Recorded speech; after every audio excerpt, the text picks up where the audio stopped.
I'm also the head of department for the IT.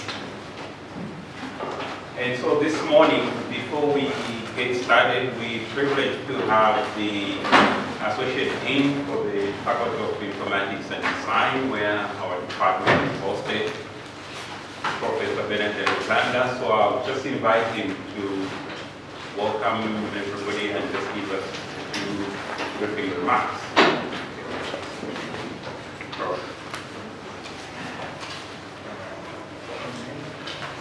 Good morning, everyone. And welcome to the Cape Peninsula University of Technology, in particular the Faculty of Informatics and Design.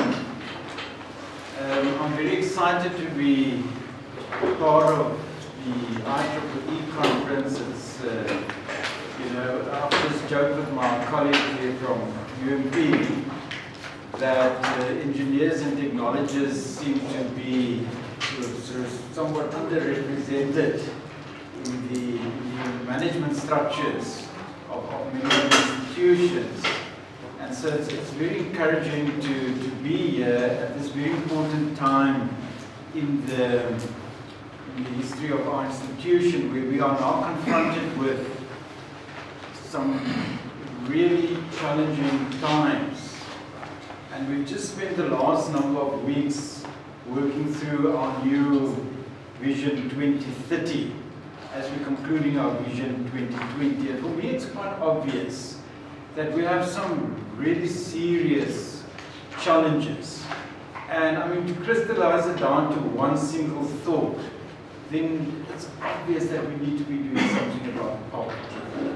Poverty is such a serious challenge. And I think as a university, and in particular as a University of Technology, we understand what the requirement is. That we have to do better at supporting our economies. Whether it's our continental economy, whether it's our regional economy or our local economies, we have to do better. And so the university has put together a vision that talks to becoming one smart CPUT,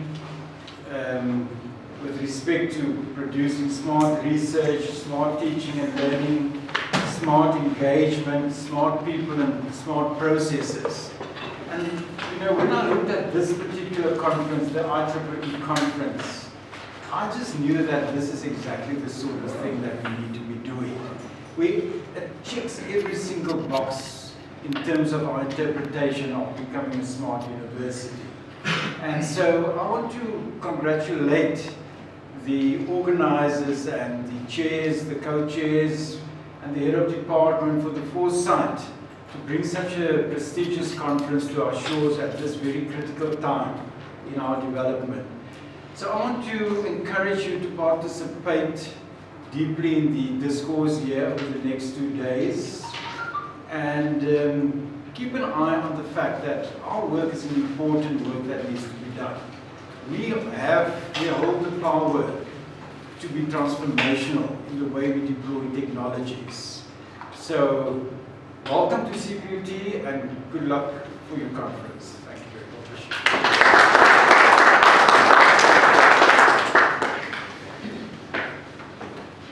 Right. At this stage, I'll call upon Prof. Tito Eyamo to basically introduce the 2 items that we have for this session, a demonstration and then introduce the keynote speaker. Good morning, everybody. Good morning. Happy to be here. Yes. Yeah. Let me join to welcome you to Cape Town to IEEE conference 2019. For those of you who are visiting us, we're very glad that you were able to make it and you have safe trip. You might want to take a look at Cape Town when you have time. We are situated in a very privileged area. Table Martin is next to us, you can take a walk down there. But don't cite me on that. The fish is there. Right. This morning we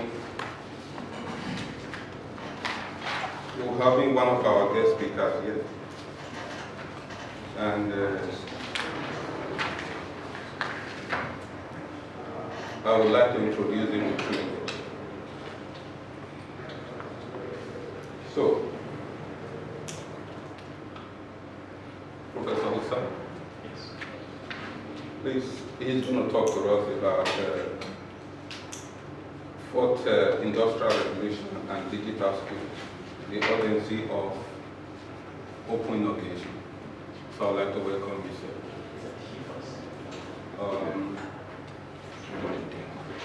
Sorry, demonstration. Okay, so we'll do that. Sorry about that. So I'm going to introduce Zahied, who is going to talk to us, give us a demonstration about what open innovation actually is from a societal perspective. Okay, Zahied, you're most welcome. Thank you very much.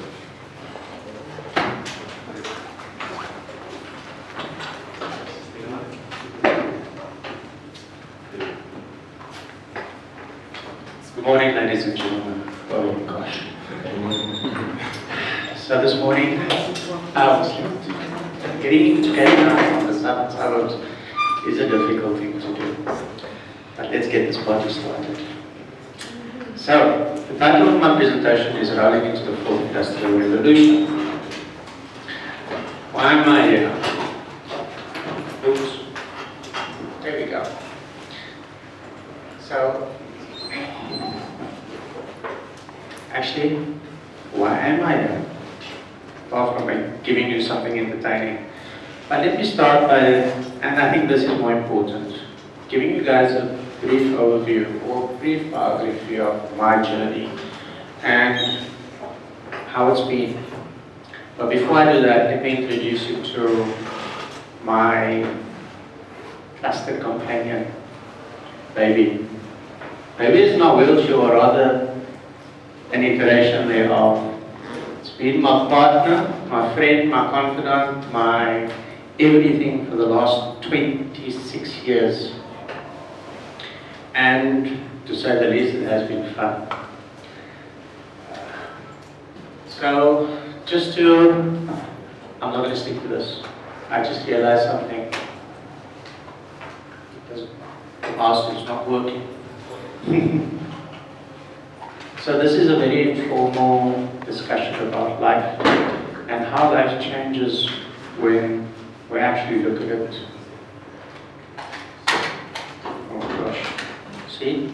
This is what happens when you present for the first time in your life. Yeah, right? Okay, cool.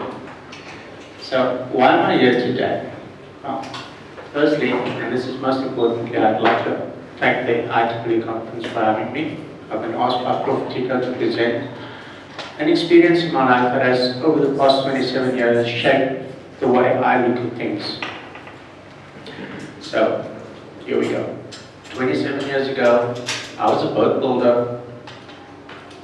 I built racing boats, I built luxury boats, and on my way to work one morning on the 3rd of December 1993, I was caught in a crossfire. The bullet entered behind my back shoulder, damaged both my lungs, my heart, and severed my spinal cord. I was declared dead on arrival at Grotesque Hospital.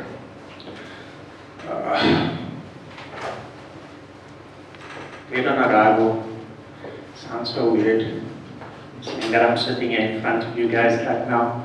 But obviously, it's the blind faith of doctors and technology at the time that didn't give up on me.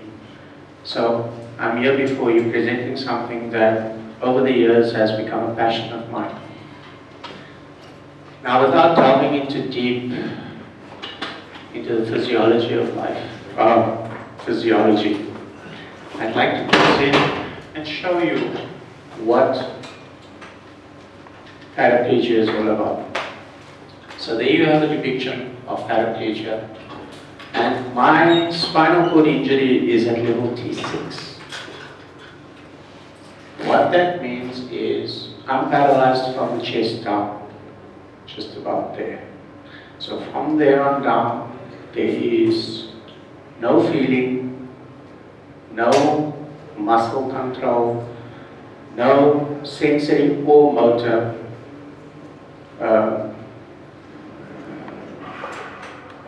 function. There's the word. Thank you. So let's move forward 20 odd years. And in 2014, my wheelchair broke. And the cost to replace a wheelchair at the time was in the region of about 40,000 rand. An astronomical amount of money for someone who cannot afford it at the time. I was in bed for about a week till I managed to arrange a temporary wheelchair.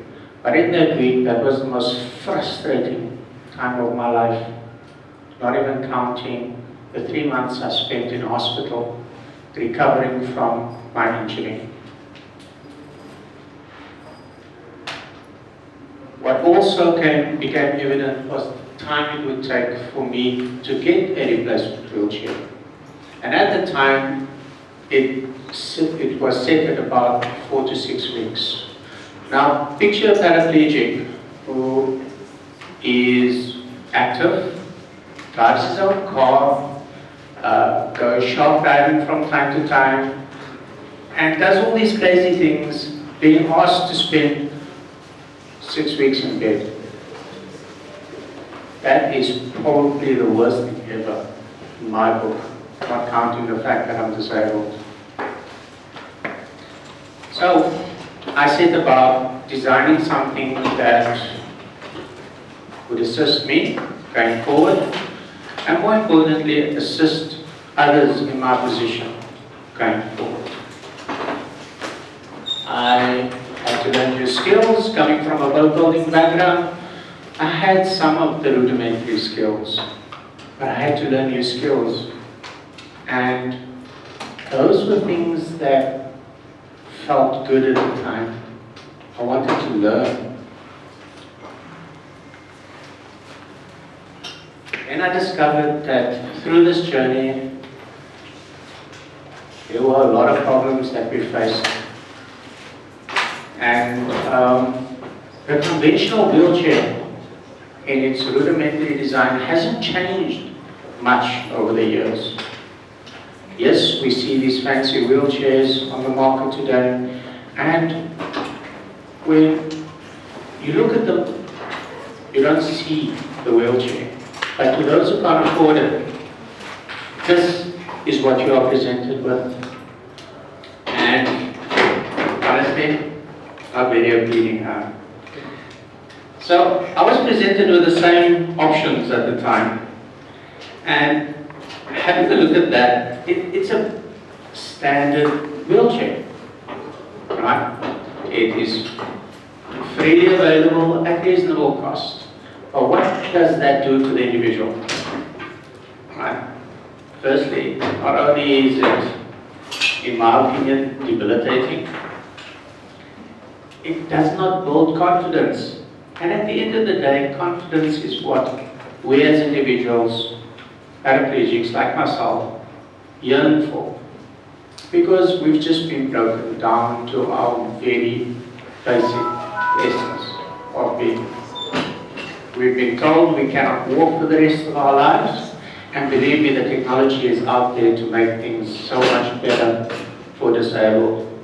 But ultimately, for those who cannot afford that technology, this is what we are presented with. The limitation is that the chair is built to size, we cannot change it. It, for lack of a better term, ugly. It's really ugly, in my opinion. So I set about designing my own thing. And the one fundamental problem that all wheelchairs face on the market today is that they cannot grow. Wow. A mind-blowing thought. A wheelchair that can grow.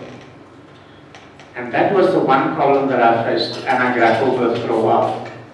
I've come up with various iterations and I've spent months hours, weeks, figuring out how to make this chair grow. And during that process, I've realized there are a lot of problems that wheelchairs have. For example, ankle versus calf support. So what I'm sitting in, baby number 1 has, and I don't know if you guys can all see this, but it has a leg strap at the back. And because my break is so high, I suffer from continuous spasm. That is the involuntary muscle action when, for sitting, for example, for sitting too long and pain. And that's the body's response to telling you, listen dude, something's wrong. You need to either change your seating position or something bad's going to happen. Like for example, the other day, my wife was busy assisting me and I went into spasm. And the spasm was so bad that it actually pulled me out of my wheelchair. And I ended up on the floor thinking, gosh. But all of these experiences, 27 years of experience, went into me having something today that I not only can call my own, but I can give to the world and say, make it better. So that's me. While everyone was watching the rugby, I decided I need to present something that is close to what I want to give to the world as possible. So, like I said, everyone was watching the rugby, and there you can see the result. Something that was done this weekend past, by the way. So 6 weeks, bear in mind that in my opening statement, I said it would take 6 weeks on average for a wheelchair from start to finish, and this chair is built custom. Now, when I say it's built custom, is you go to the physio store, the wheelchair store, they measure you up, and that's it. That's you at one point in time. But believe me, me at one point in time is not me a year down the line. For example, I don't have to worry about a six-pack anymore. I've got this eloquent one-pack. Gosh, it's taken 27 years of practice to get it. I'm extremely proud of it because, strangely enough, it doesn't just, it's not just there. Actually garner some support when I try and pick up stuff.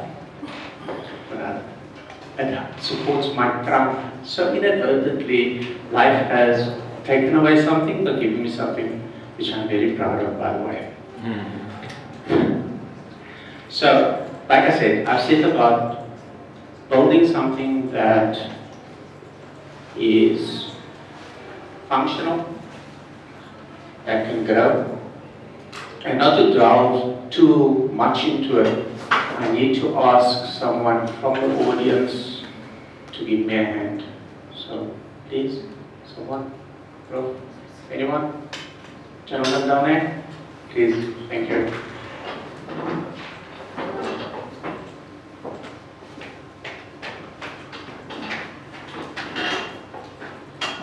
So, and your name is? Sorry? Your name is? Chris. Chris, people.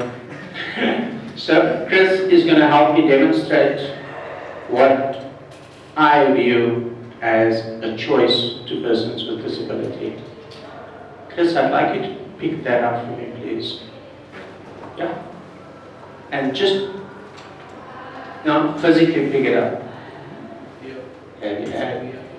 Now, we are stuck with that all the time. Now, bear in mind that I'm disabled and I do not have abdominal strength at all. There are no six-pack holding me here, just the one pack. And I'd like to present to you something that I've been working on